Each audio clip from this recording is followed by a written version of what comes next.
So a new poll has just released that proves to be pretty favorable for Bernie Sanders, but unfortunately stiffs Tulsi Gabbard. And I think at this point it's just sad but expected, right? Because to convince me that someone like Sherrod Brown, Amy Klobuchar, or really any of the other names have more name recognition, have more support than Tulsi Gabbard in a place like New Hampshire, in a place like Iowa, where we haven't really seen I haven't seen any interactions between the people of New Hampshire and Klobuchar or Sherrod Brown, et cetera, et cetera, et cetera. I haven't really been seeing a big push for her. I don't know where her infrastructure looks like, nor do I know what a lot of the other candidates' infrastructure look like. But I do know that Tulsi has probably more infrastructure than a lot of them. And definitely because of her affiliation with Bernie Sanders, and even before that, her affiliation with the Democratic Party as one of its up and coming rising stars, and her speech at the Democratic National Convention in 2012, Tulsi should most obviously have more support. Now, I want to go ahead and go over this poll. So it says that Bernie Sanders is leading the entire race, 27%. And it says that Tulsi has less than 1%. It even goes on to say that, quote unquote, someone else, there is 5% support. So they're trying to basically pretend as if Tulsi has negligible support in New Hampshire. Now, this poll, and I'll explain why in a second, it's fantastic. It bears good news for Bernie Sanders and even some good news for Tulsi. Now, why is that? Because the second closest person in the race to Bernie Sanders is Kamala Harris at 12%, despite the fact being labeled a rising star, despite the fact that people pretend that she is oh so beloved and that she has won the hearts of the Democratic Party, and you know, she has all that money behind her and all those donors behind her and CNN behind her. The truth of the matter is, she doesn't have any connection with the people, especially people of New Hampshire. They're pretty simple people, you know? That's why Bernie Sanders did so well in New Hampshire last time. It was because he knows how to connect with the average person. I mean, he did it well all over the country, but New Hampshire was a particularly successful state for Bernie Sanders. So the person who is second to Bernie Sanders, weirdly enough, is Joe Biden. Why? I don't know. He is 25% to Bernie's 27%, but it doesn't really make any sense for them to include him in this poll, considering he hasn't actually announced yet. But what's irritating about this, right, is that obviously you all know they have to call landlines, and they really have to kind of sometimes these people will speak for everybody in their house, and they're not supposed to if you're taking a poll, but some pollsters would do that if they're trying to get a specific result. But either way, if you're calling people asking who they're going to vote for and you give them a list, why is your list including people who have not announced running yet, instead of bolstering the people so you can legitimately see the outcome, right? Because otherwise the outcome is going to be inaccurate. Because you've told people Joe Biden is an option. That's the only reason they answer that on the poll. They have to have a list. That's how it works. Why are you telling people that? Because they want to plant the bug in some people's ear that Joe Biden is a legitimate choice, because he acts as a buffer so that you can't tell how really unpopular Kamala Harris is. Now, it also has another function. It convinces Joe Biden to get in the race, and then it convinces other people to tell Joe Biden to get into the race, which they want to do to try and buffer. Once again, I don't even know if they think that Joe Biden will legitimately have a chance to win.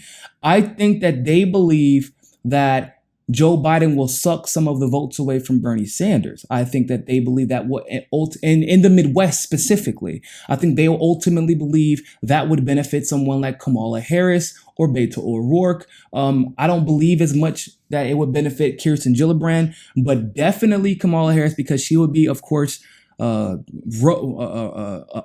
as the promised one, and definitely Beto O'Rourke, because the Democratic Party sees him as almost a pseudo version of the Kamala Harris rising star status. So, once again, this poll simultaneously screws over Tulsi Gabbard, and I don't believe it. The type of I've been watching her Tulsi TV videos, the interactions that she's been having with people. And even if we're not talking about the interactions she's been having with people, let's go ahead and take some outside analysis. And let's look at outside of the people she's meeting with, outside of the people we're seeing on the television or on YouTube and the people supporting her on Twitter. Completely ignore the fact that she has more followers than most of these candidates. And more interactions and engagement than most of these candidates as well, and has fundraised more than most of these candidates as well. But she needs more money, by the way. Go donate. Why do you have... Because last time the objective was to shut out. Remember, it was to shut out Bernie Sanders at all costs. That's what they did. Then it was to trash him, which they still try to do. They try to trap him in rhetorical traps regularly. You don't have Julian Castro on regularly on these programs. You don't have Sherrod Brown on. I don't even know who the hell Peter Buttigieg is. John Delaney, Kirsten Gillibrand, Mike Bloomberg, even Cory Booker. You haven't had most of these people on maybe 1, 2, at the most 3 times if you're talking about in case of Cory Booker. Y'all have had Tulsi on NBC, MSNBC, CNN, and have rotated her consistently for the last month. On top of that, you also brought her onto The View. Now I'm not a media expert, but I know a little something about a lot of things, right? You don't bring someone, it's almost like, I don't know if you all are familiar with LeVar Ball from the NBA. He is the father of Lonzo Ball, LiAngelo Ball, and LaMelo Ball. Now, his behavior basically got his son a starting position on the LA Lakers as he was drafted number 2 overall, and even shot his son above some of the projected draft picks, despite the fact that his son was actually outperformed by other projected draft picks, especially at the point guard position. Now, I call it the LeVar Ball effect because no matter how nonsensical the things that he said, he would say things like, I know my son's better than Michael, or would be better than Steph Curry. I was better than... He would say outlandish things. I'm not saying that Tulsi is saying outlandish things, but to the establishment, they sound outlandish because she is going against the grain. Now, because of how outlandish those things were, the ratings for ESPN and Fox Sports shot up. So they kept having LeVar on to say outlandish things. Same thing is happening with Tulsi Gabbard. She says things that are unconventional for either side of the establishment. They get into heated arguments on these television programs. And then they have her back on while simultaneously telling us basically nobody was watching the program and nobody agrees with her. I dare you right now to go to the comment section in The View, in that View video. Go to the comment section. 98% of the comment section support every single thing that Tulsi Gabbard said. And the only thing that they did not support her saying was that Assad was an absolute dictator, that he had gassed his own people, because there is actually plenty of proof that stacks up that at least should make us say maybe we shouldn't jump to conclusions considering the United States history of lying in order to basically manufacture consent for regime change. So that's the only dissension she got in the comment section. But you are bringing her on these shows. You constantly have her returning because you know your ratings are going up and she's a little bit more popular than what you're trying to let on. But like I said, what makes Tulsi Gabbard more dangerous? Yeah, the fact she could be president one day, that would make her dangerous. But Tulsi said it herself. They attack her because they fear the truth. Now, what would be the best place for that truth to come into the light?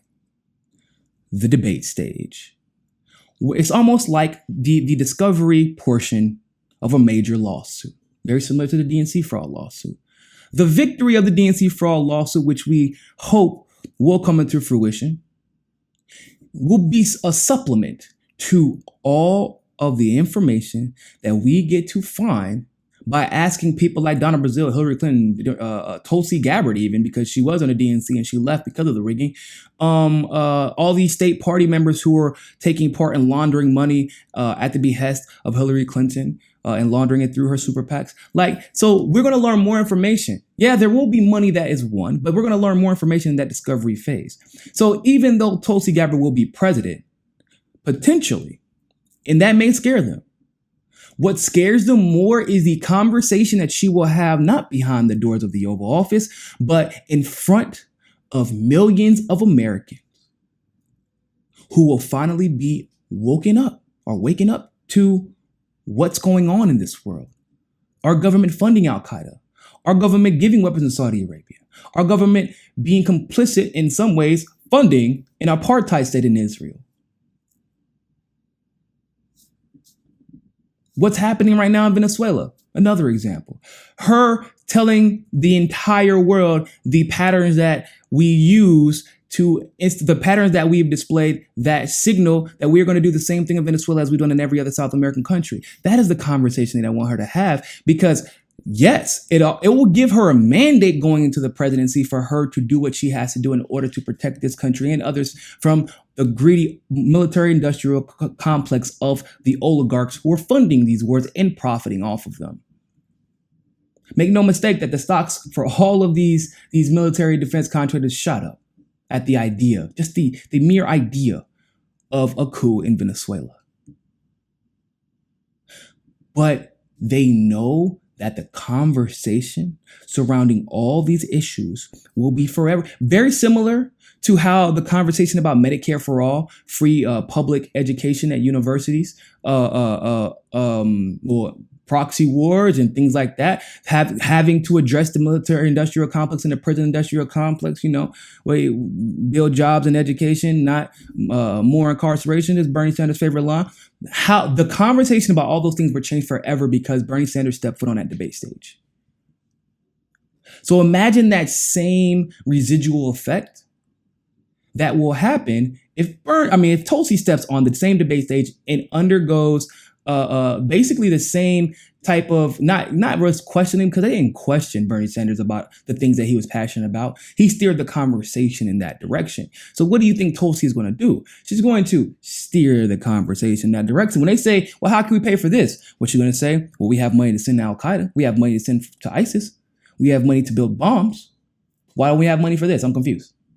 Maybe we'll use the same, whatever method we use for that, that's what we use for this. Next question, please. They don't want to hear that. Now, the last portion of this that I want to go over is one that I hope everybody will use going forward. One thing that I learned in my experiences in polling analysis from a very brilliant professor is that irresponsible, self-serving people will use polls to manufacture consent, and they will use specific sample sizes in order to get the outcome that they want. This is not out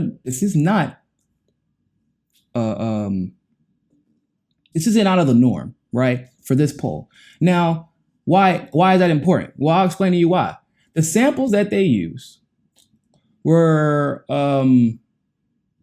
so among voters 18 to 34, Bernie Sanders has led a large lead with 44% of the vote. Joe Biden at 11%. Elizabeth Warren, et cetera, et cetera, et cetera. But give me 1 second. I gotta go find it.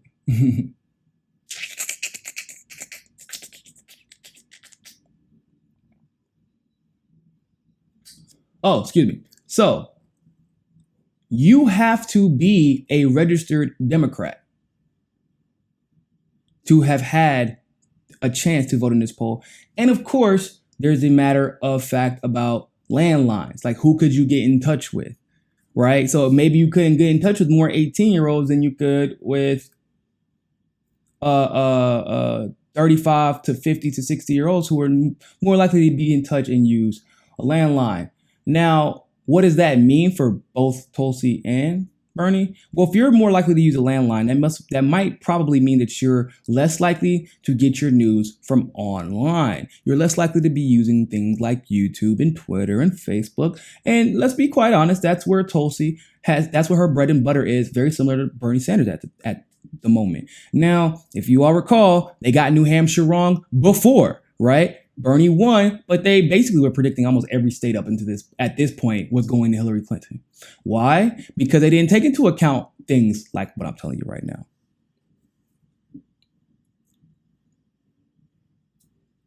That probably means Tulsi's doing a little bit better than what they're trying to pretend. But more importantly for Bernie Sanders, as far as if we're talking about the lead, that lead should probably be a little bit worse. And you don't have to take my word for it, because the margin of error is plus or minus 5%, 4.8%, so 5%. So basically, if the margin of error can be 4.5%, this is why this poll's kind of weird, people. This poll's kind of weird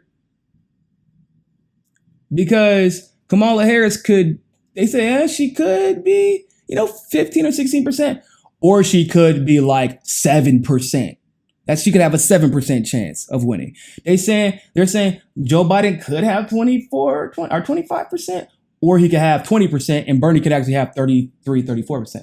Now, because that's a large margin of error. 5% is a large margin of error, especially for a poll like this. And once again, this is only the people who are Democrats voting in this poll. So there are people who may enter the Democratic Party. Matter of fact, let's find out right now. Is New Hampshire a closed primary or open primary state? We're going to find out right now.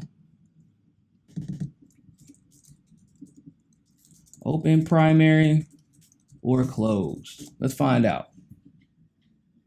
So they have a semi-closed primary state. So if I'm a Republican, a previously unaffiliated voter can participate in the primary of his or her choice. Do you see the problem? I knew I wasn't crazy because I know that New Hampshire and North Carolina have similar primary rules. That's where I voted for Bernie Sanders. Do you understand how weird it is that they will only ask Democratic Party voters?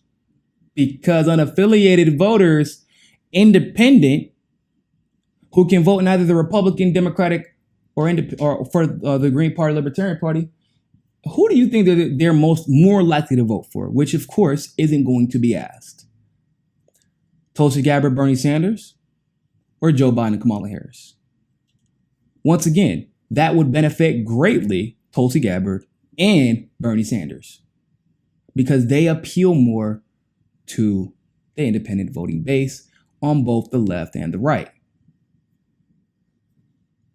So these polls are good. It's good for Bernie Sanders. It's great for Bernie Sanders. Don't get me wrong. Because if he's polling like this in a skewed poll, then it's great. But it's not good for people like Tulsi Gabbard, who should be polling higher. And it's also not good for the Democrats, who once again are going to deceive themselves into believing that they have more control over this primary than they actually do.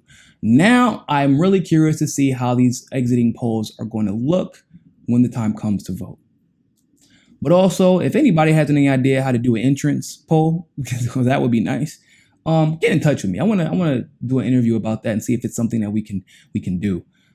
With that being said, people, just remember, take these polls with a grain of salt. Don't ever if anybody just reads you a poll and they don't give you an analysis of what that poll really means, then don't really take the poll as a factor of fiction. Because like I said, a lot of progressive journalists are going to see that headline for New Hampshire and they're going to get really excited. They're going to say Bernie's in the lead, but they don't even realize that poll is a little bit more nefarious, a little bit more inaccurate, and should actually be more favorable towards Bernie than what it's showing, and also simultaneously should be more favorable towards Tulsi Gabbard. But it's limited, and there's a huge margin of error that should probably be even larger, given that independents can choose which primary they'd like to vote in. So I would love to know your thoughts and opinions about this. Leave your comments below, like the video, share it, and subscribe. Thanks for watching that segment of Mi Casa es Su Casa. You can donate to our Patreon and keep helping the network grow by clicking on the link in the description below. And also, make sure you join us at JustNForm.com. And finally, make sure you subscribe to us on Roku and be part of the very first independent news network on Roku TV. But more than anything else, always remember, find your balance. Peace.